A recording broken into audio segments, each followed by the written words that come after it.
win this. Sure, either side can win. I think it's very play-draw dependent. I think that's fair. I can tell you that Team Whitehouse is the higher seed. They should be able to play. Correct. And, you know, it's all about just getting on the board as fast as possible here. Yeah, so the Mono Red Phoenix deck with access to 3 Gut Shot, 3 Lava Dart, that can be very problematic for several humans' hands, but you're also capable of putting together draws that kind of fade that card effectively. Ones that start with Noble Hierarch, usually not on that list. Here we see Soulscar Mage from James Liu, and there you see Gut Shot just taking that Noble Hierarch immediately. Exactly what Mono Red Phoenix wants to do in this matchup. Yeah, this is the start. Develop your own board and deal with their best one-drop. Ancient Ziggurat going to be tapped here. Here's Champion of the Parish. Going to want to grow that one pretty quickly. Whitehouse holding breath right now, hoping no second copy of Gut Shot in hand. No, doesn't have a second human to deploy. That's easy cleanup now for Drew Miles. Lava Dart going to take out that Champion of the Parish as Soulscar Mage rumbles across the battlefield. 2 damage. And this is so funny because, you know, you get the exact start you want, but you don't have the second land. And it might be the window that the humans deck needs. Let's see. Up to 3 mana now is the humans player. Does Whitehouse have one of his big plays? It doesn't even have to be that big. Militia Bugler, I actually think this is the best potential play here. Having given up 2 cards to removal already, you kind of just want to reload a little bit. Kitesail Freebooter, not bad. I could think of better hits, but I think Whitehouse is going to be mostly satisfied with that.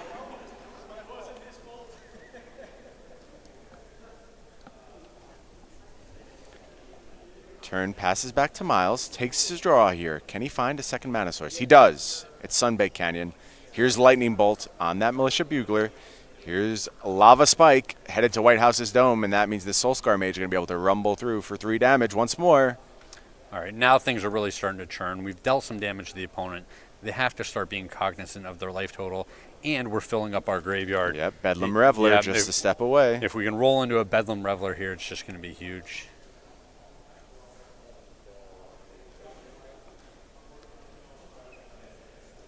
This is absolutely the Mono Red Phoenix playbook in this matchup. Mono Red Phoenix really having a resurgence as of late. I would say a top-tier deck. Honestly, supplanting the Is It Phoenix deck. And here we see the hand from Drew Miles. It's a loaded one. Lightning Bolt, Lava Dart, Bedlam Reveler. That was the card we were afraid of. Not quite online yet. But getting real close. Getting close. And you say this is the next iteration of Is It Phoenix. To me, it's an upgraded burn deck. Okay. Where it has some card advantage, it has more late-game staying power, while it still has those aggressive draws, which sometimes just end the game on turn 4. Yeah, I could see that take. And we saw our own Ryan Overturf play the Mono Red Prowess deck. He foregoes the Phoenixes. Very similar. But he played a top 4 finish of the last Grand Prix. Absolutely. Ryan Overturf just killing it lately. Making the Grixis Cube, top 4 in Grand Prix. Easy game for Ryan Overturf. Unsurprisingly, that Meddling Mage going to name Lava Dart, cutting off the options for Drew Miles, and Drew just has to pass the turn back here. Maybe this is a window for Evan Whitehouse to seize the initiative in this matchup. Access to some fresh cards via that Waterlogged Grove, should he choose. Or maybe just wants to deploy some threats. Here's Champion of the Parish. Uh-oh, do we have a lieutenant? Oh, we do not. We have just Thalia. I thought we were going for the big play there. But still, Thalia, pretty nice grab here with a mana-constrained opponent. One without access to his Lava Darts. Here comes the beats. 3 damage, heads the way of Miles. Looked like Miles found another land. He did. 3 mana now. Bedlam Reveler in hand. At least 1 Lava Dart. Don't know what that third card is.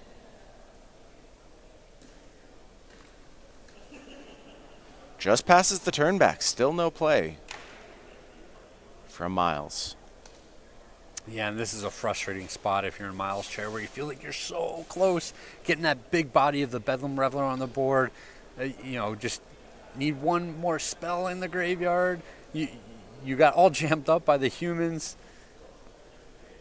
The Lava Dart would do so much work here. Absolutely.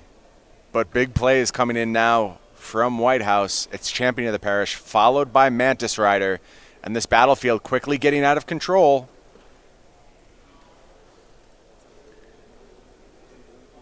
And I think that was the turn.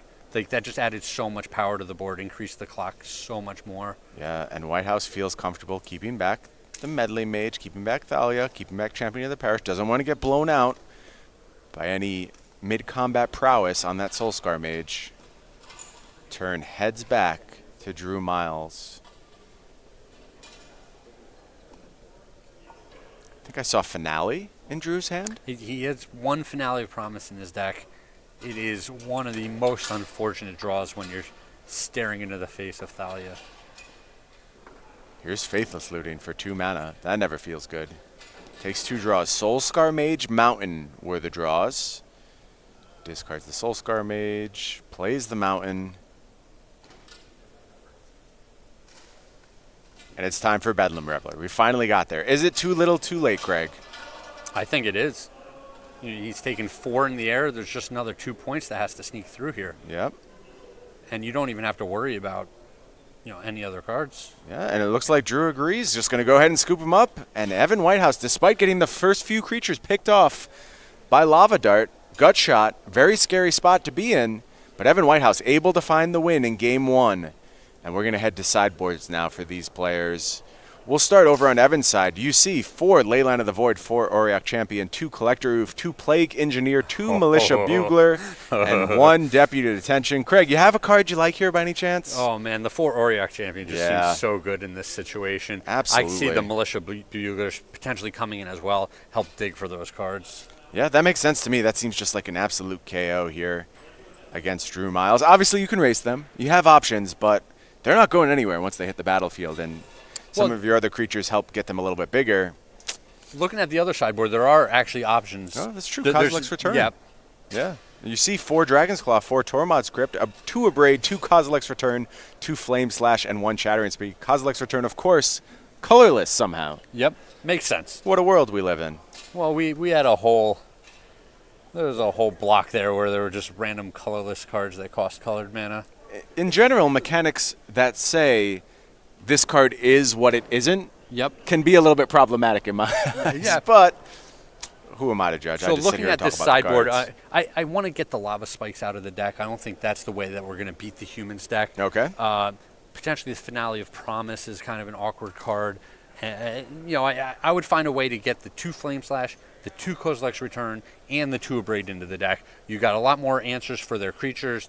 The Abrade sometimes just lines up very well against the Chalice of the Void. Not Chalice of the Void. Help me out here, Brian. Your Ether Vials. Ether Vial, thank you. And, he's going to be hopefully playing from ahead with a couple of his prowess creatures.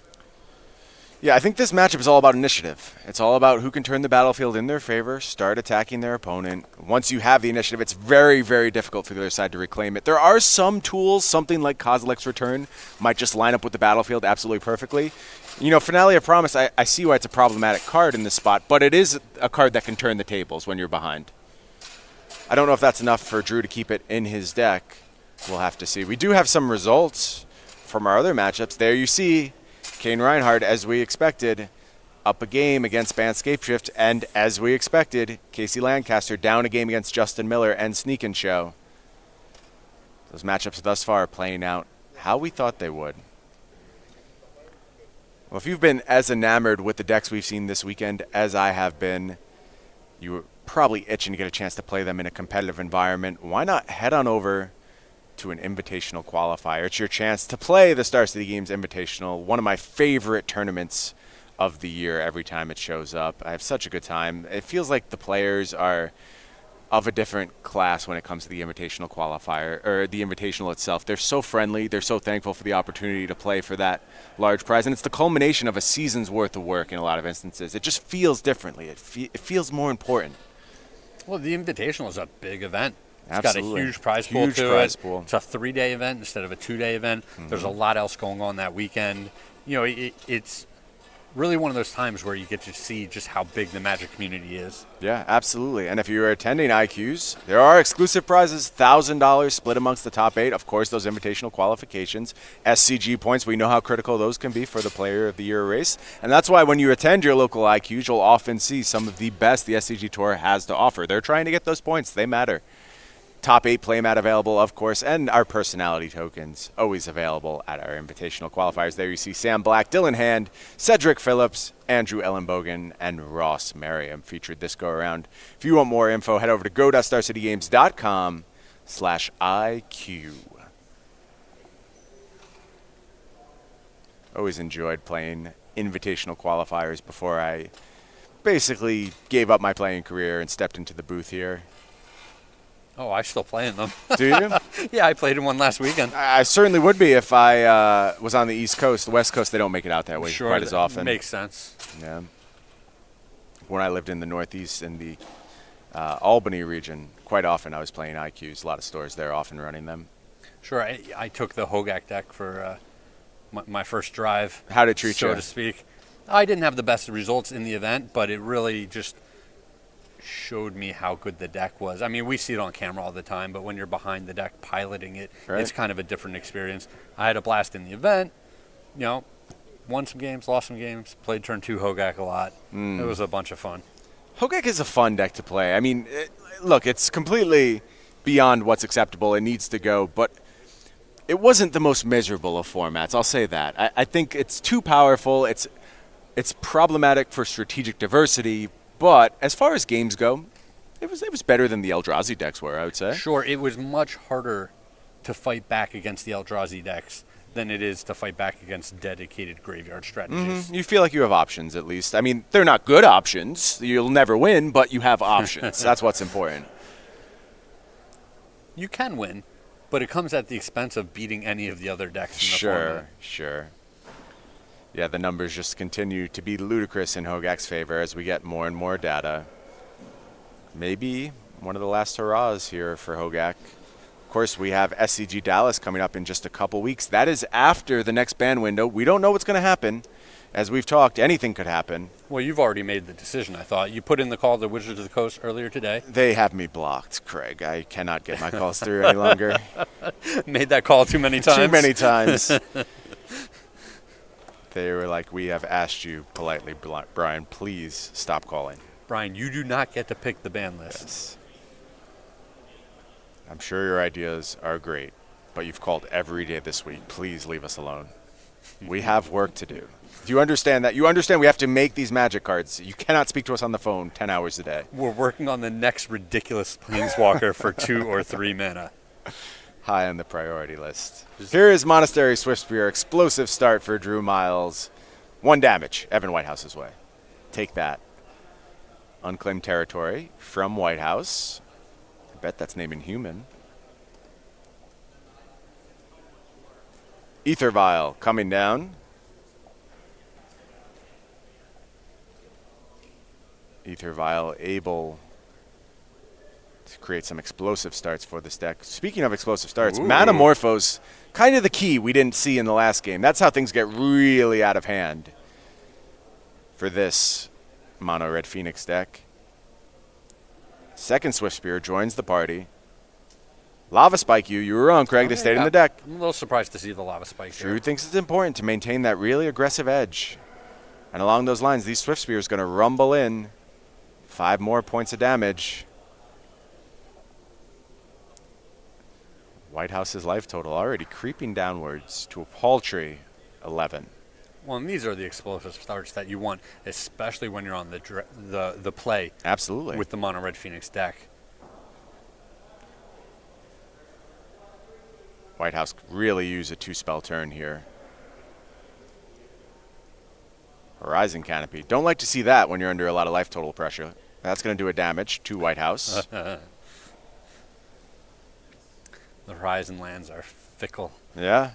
They cut both ways. Thalia's Lieutenant on an empty battlefield. Here comes Champion of the Parish. Boy. Not the most efficient start, but like we said, have to get on the battlefield. Absolutely imperative. unlikely these creatures can find clean blocks this turn. Maybe a double block, possibly to deal with one of the Swift Spears. We'll have to see how Miles' turn plays out. Maybe one Kozilek's return. Maybe one Kozilek's return. That would be a beating. There it is. It's a Kozilek's return. Wow. Undoing the work that Whitehouse has done thus far. And 4 points of damage heading Whitehouse's way. Just 6 life now. Ether Vial going to tick up to 2. Whitehouse takes a draw. What can he put together here? And this game's been pretty absurd. I mean, if you look at things from the human side, you say, I got turn 1 Ether Vial, arguably my best card. Yep. Turn 2, I deployed 2 creatures that were 2/2s. It's not like they were just 1/1s that could get picked off easily by a Lava Dart. 2 creatures. Ooh, here's a nice one from the human side. Yep. Turn 3, I'm playing this Deputy of Detention, and I still just might be dead this turn. Well, it seemed like Deputy Detention was going to do some work. Then Flame Slash showed up. Returned both those Swift Spears to the battlefield. Of course, they have haste. Going to waste no time getting back into the red zone as Evan Whitehouse falls to 4. Post-combat Mountain and a Soul Scar Mage. And again, Evan Whitehouse needs to come up with some big answers on this turn. Has an Ether Vial activation. Does he have a 2-drop? No. Going to move to his turn. Tick that Ether Vial up to 3. And we need a lot this turn, right? Like, we need a Reflector Mage and another creature? Well, it is possible with that Vial on 3. This could be a huge turn for Whitehouse, but he's going to live the rest of the game in fear of the top of Drew's deck. This could help with that issue. Yeah, that's a big one. Auriok Champion and Reflector Mage. Okay. This is a nice little series here. Just knocked a card off the top of his deck by accident. Just going to place that right back on top. No harm, no foul. Reflector Mage returns Swift Spear. It's an interesting choice. Yeah, you think he should return the non-haste creature? I don't know. I mean, that seems like the obvious play to me. I'm wondering what the reason is for doing it the other way. Well, and it's the Reflector Mage is just a slightly better blocker. Oh, that's... It's an Arclight Phoenix. Every turn's better than the last. Yeah, one. here comes 3 in the air. And now Evan Whitehouse again needs to find an answer. Going to go ahead and cash in that Horizon Canopy. Draws a card. Heads back to his turn.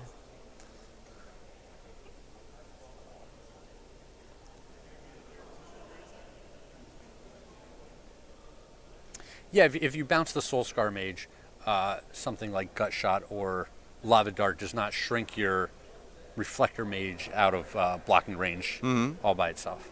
Right. Well, we'll have to sit here and wonder. Honestly, unlikely to be determinative of anything. Just a little interesting point. How can Whitehouse follow up here? The life gain engine of Auriok Champion is online. Looks like we're just going to go ahead and cycle Horizon Canopy. Takes a draw. Taps 2 mana.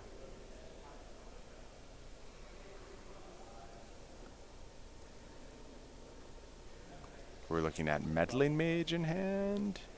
All right, we're untapping stuff, and that means we're headed to a Game 3 that's going to decide this match between Evan Whitehouse and Drew Miles.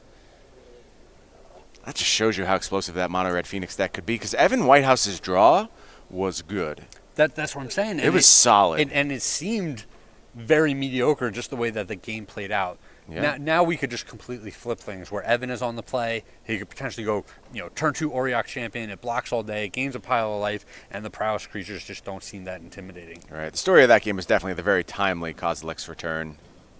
Huge. I think that game starts turning in Whitehouse's favor pretty quickly. Maybe a bit of a surprise coming from the Legacy table. Land's able to take a game against Sneak and Show. Like we said, not unwinnable. It's a tough matchup, but Casey Lancaster, very experienced with the Lands deck, has certainly seen this Sneak and Show matchup before. Able to even things up 1 game apiece. extremely, extremely tight games all around. Pressure builds between these two teams. And if this event has you, like me, itching for action, you're going to want to know about our Dallas Open coming up in just a couple weeks. Check this out.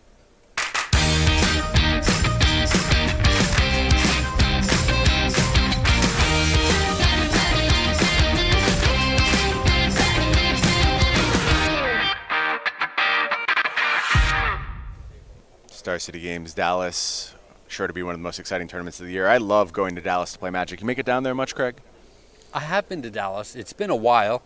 What are your favorite parts about Dallas? The community is super welcoming. I went down there for the Hunter Burton Memorial Open last year and got to hang out with the folks from the Dallas Magic community. All of them were super welcoming. I love unironic cowboy hats. Like, I just think they're awesome. Whenever I see just like a straight up cowboy hat, that's just the best thing to me. Yeah, it is funny just how you end up in a different world. Yeah. Right? Yeah. You know, our country is huge, and it often feels to me like multiple different countries stapled together. Dallas is really a crazy place, but a great place. Great people. A crazy place. It is a crazy place. Yeah, you walk around Dallas with a cowboy hat, fit right in. Mm-hmm. Walk around North Jersey with a cowboy hat? Less so. Less so. But you head into Manhattan, you walk around with your cowboy hat, then you fit in again. You're fine again. Yeah, it's crazy how that goes.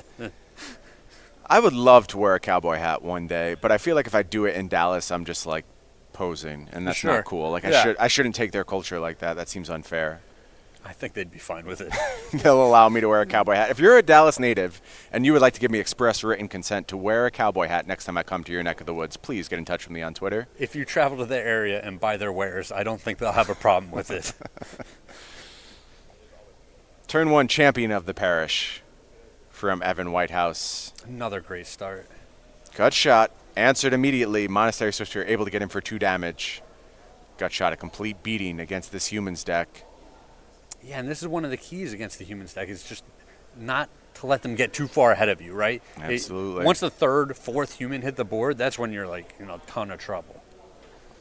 Well, we saw Whitehouse play out of similar circumstances last time. In that game, no access to Auriok Champion, but here it is. And that's going to brick wall that Swift Spear very effectively. Let's see if Miles can get wide around it, if he can find the answer in the form of Kozilek's return. Really live in fear of that creature getting bigger with something like Thalia's Lieutenant. Maybe Miles can take to the skies. That's always an option for the mono-red Phoenix deck. Looks like Finale of Promise still in the deck as well. Yeah. And I think I saw an Arclight Phoenix as one of the cards about to be discarded. Let's see. Miles is going to pitch an Arclight Phoenix alongside that Fiery Islet. Here's a Lava Dart targeting Evan Whitehouse, and you know what that means. We're going to cash that in right now. Hit Evan one more time. Bring back Arclight Phoenix and get to work in the skies. That is going to trigger that Auriok Champion. Yeah, and this was a lot of resources invested into getting that Arclight Phoenix onto the board. Yeah, I think Miles just believes that Phoenix might be enough to get the job done. Well, I think Evan might be able to just keep up with it through the life gain. It's unfortunate that he has the Horizon Land dealing him damage right now, but you know, if he gets to the point where he can deploy 2 creatures a turn, well, yeah, then things are going to get out of hand real quick, because now we were looking at double Auriok Champion, and we have a result as forecasted. Kane Rianhard with Bant Ramp takes down James Liu on Bant Scapeshift, and that means Evan Whitehouse could be playing for the match right now. Double Auriok Champion on the battlefield. Here's a second land from Miles. It's always Arclight nice. Phoenix cruising in. When the teammate picks up that first W real quick in the match. Yeah, absolutely. It makes you feel like you got a little momentum on your team's side.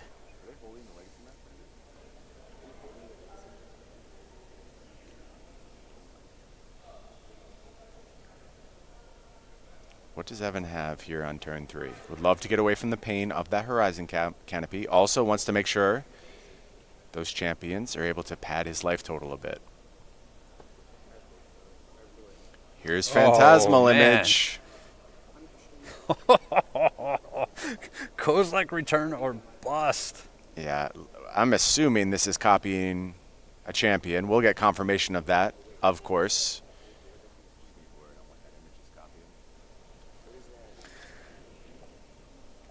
Here come those first two champions rumbling into the red zone. And we have confirmed Phantasmal Image on Auriok Champion, meaning the life gain engine is fully online for Evan Whitehouse. Here's a Lightning Bolt.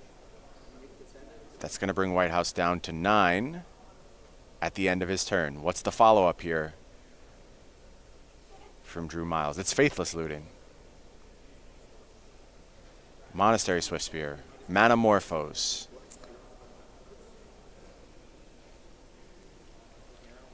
Yeah, we don't know what the game plan is right now, but it probably doesn't involve another Swiftspear at this point. I don't think so, and we're also still a mana short of Kozilek's Return as it stands. That means we're at least 2 draw steps away, unless Miles has a land he can keep here, but I don't see one. I see a Flame Slash blanked by this battlefield somehow. The complete pro-red battlefield. You play mono-red, we play mono-pro-red. I'll tell you, Auriok Champions have been floating in and out of this Humans deck. Evan Whitehouse getting paid big time for having them in his deck this weekend. Gonna fall to 6 here. You know, the full 4 copies, too. Yeah, going hard on those champions. And it makes sense given the uptick in Mono Red Phoenix, how good this deck has proven itself to be.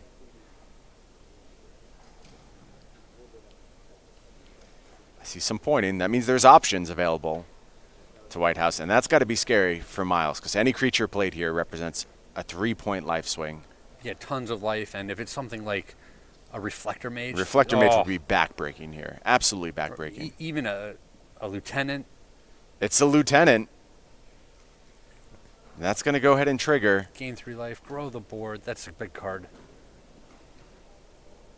Yeah, these champions are starting to become a very effective clock on top of this all. He's trying to mix colored dice on us. No, no, no, my friends. It's too late in the day to confuse me, Evan. You have to be very delicate with me right now. Yeah, think about us here in the booth, man. Here come those Auriok champions headed into the red zone. Drew Miles going to fall to 11. Takes the turn back. We believe he has Finale in hand. That could present some interesting options should he find a 3rd mana. I think he has Manamorphose in hand as well. What's the 3rd card? It's a land. Now he's going to think very carefully about this turn, and you understand why. If we have his hand read correctly, there are important decisions to make right now.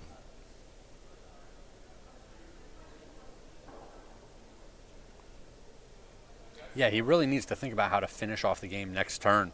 Either that or he has to think about digging to Kozilek's Return. Those are the 2 options. You either end this game or you figure a way to reset the battlefield. But even the Kozilek's Return plan could become undone. Another Thalu's Lieutenant. Right. It's risky. You know, another Phantasmal Image, and those champions are just going to be out of range. The play is going to be Finale. Targeting Faithless Looting, Lightning Bolt. Makes sense.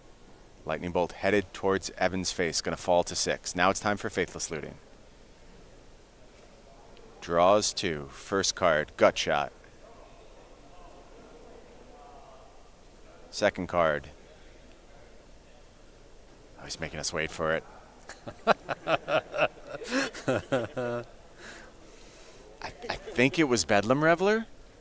Not 100% on that. Which, I mean, that's close to being a good card. No, it was a Braid. And now here comes that Phoenix. Whitehouse is going to fall to 3. He needs to have a creature in hand. We assume he does. Well, it's possible he needs 2 creatures. He could just be staring in the face of another burn spell. Absolutely. Absolutely. Yeah, and Drew looks jacked here, This right? game is tight. Yeah.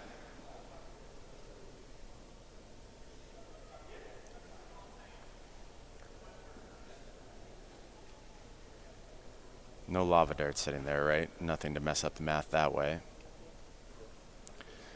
We still believe the last card in hand is Manamorphose. Does that track with what you've seen thus far? Yeah, I didn't get a good look at it, but I mean, you know what a Manamorphose looks like.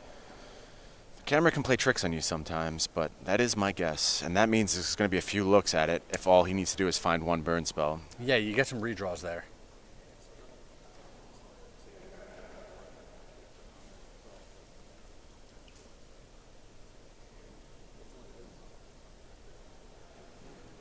No real idea what's in Evan's hand as it stands.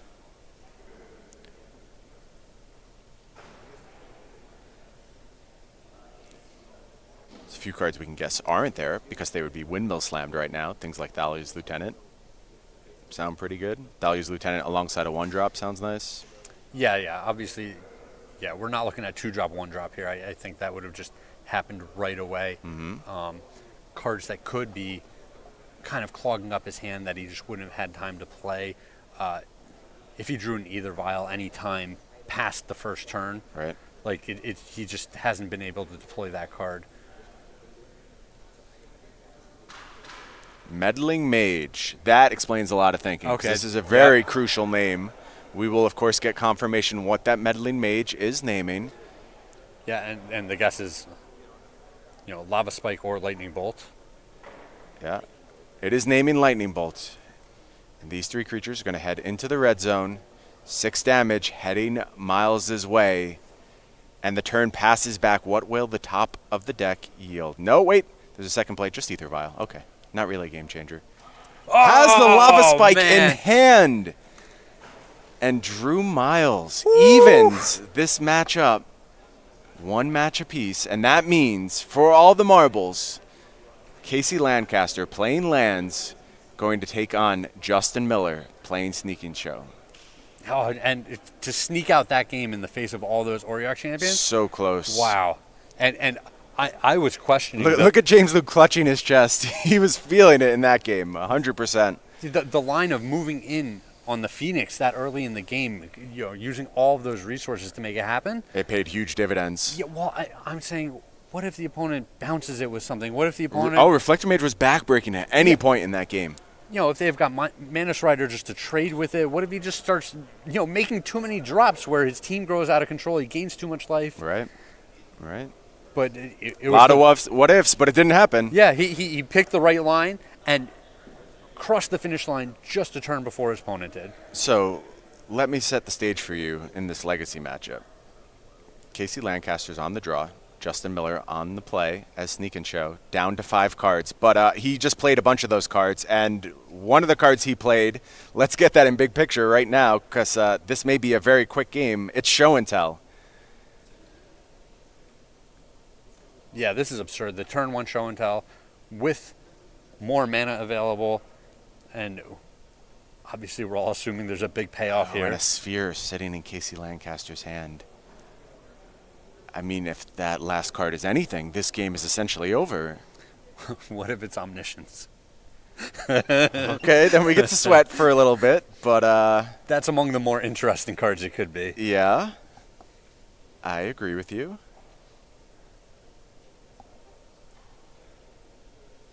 This is where you spam that "not like this" emote.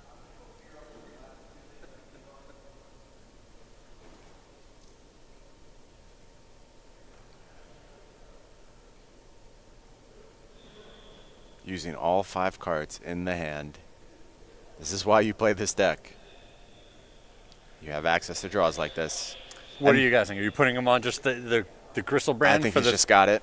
It's Gristle brand. It's always a Gristle brand. And it's Thespian stage for Casey Lancaster. That's not lining up too well. Caracas, maybe you could do something. Probably not. He's just going to draw 14 cards here if he chooses. Start with 7. See what they do for you. Mulligan's erased, by the way. Pretty effectively. Back in it. Yeah. Just going to go ahead and pass the turn back to Casey Lancaster. Draws a Dark Depths. Close. Interesting. Yep, he's got a crop rotation. Mm-hmm. Do we have a diamond? Do we have a green source?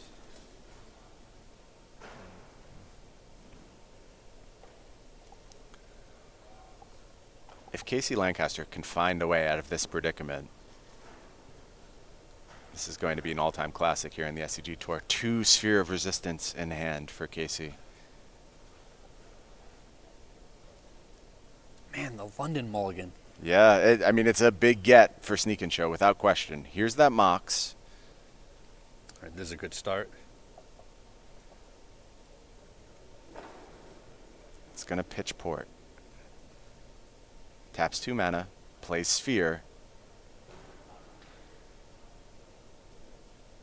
Looks like we're going to activate Gristlebrand in response to that. 7 more cards. Headed Justin Miller's way.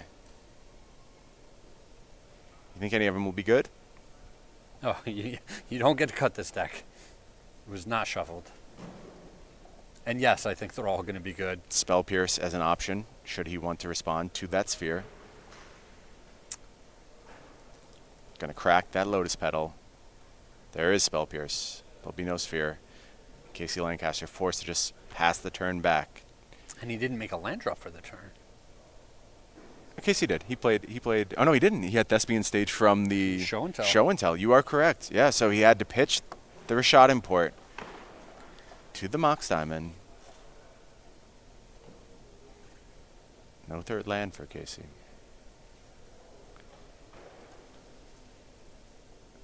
Team of Miller, Miles, and Lou on the precipice of taking down SCG Richmond. Can they close the door? Gristlebrand pretty effective at doing that on an uncontested battlefield.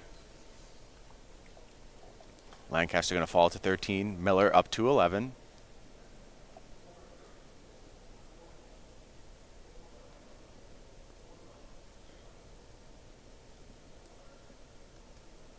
We'll see what Miller wants to do here. You know, there's a good argument to be made for just drawing 7 more cards, finding the cards to close out the game right here. If you can, obviously, Omniscience into Emrakul, take another turn, win the game. Yeah, you see Sneak Attack in Justin Miller's hand. I believe Emrakul is there as well. Don't think we've turned up the mana quite yet to take advantage of that.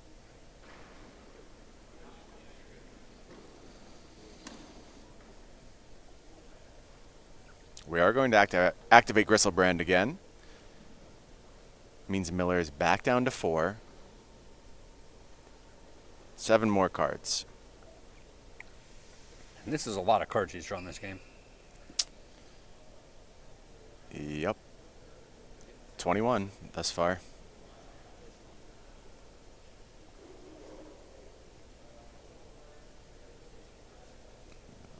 That's Omniscience. That's Emrakul. That's Show and Tell. Has access to 3 mana.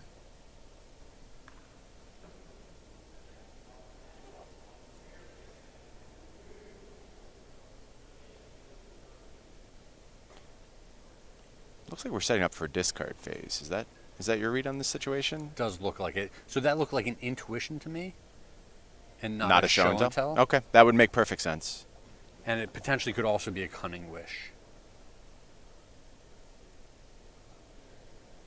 I think your read of intuition might be right now that you say that. Yeah, it looks like we're putting together our 7-card hand that we're going to be keeping. Says, I will discard all these. Ooh, and I kind of don't like discarding the Emrakul here. It's going to shuffle everything back into the library. There's only a few very specific cards that he wants at this point, which must still be in this rather small library. That is true. Must have felt that keeping the 7 specific cards he did keep was worth the shuffle. Sure, yeah, we think he kept 1 Emrakul already, so a second Emrakul is rather redundant. Sure. Lancaster took a draw here. Surprise, it was a land. Usually what you're looking for here with this deck. Gonna go ahead, tap 2 mana. Wasteland first. It is another attempt at Sphere of Resistance. And we're going to see an intuition in response. Justin Miller is going to fall to just 2 life.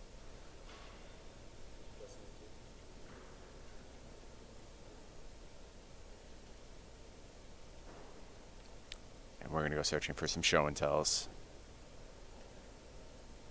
Yeah, and I think this is going to do it. So the next turn we're going to play, we can attack with our Gristlebrand, go back up to 9, play a Mana Source, show and tell, put the Omniscience in play, Emrakul. put the Emrakul into play, take the extra turn, attack for 40 billion. Yeah, unless there's something in Casey Lancaster's hand that we're just not accounting for, this should be about it. Well, now he has to worry about the sphere as well. Right? Right, not many options left at this point. Casey is going to pass the turn back.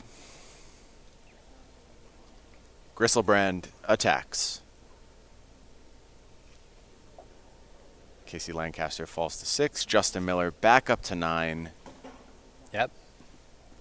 We're going through the motions here. Here's City of Traders. 5 mana, got to account for that sphere. It's show and tell. What do you think he's going to put into play? Oh, it's Omniscience.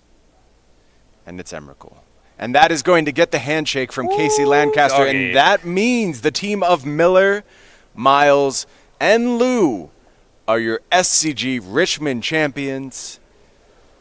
A dominant performance from this team, really breaking through with a big result here on the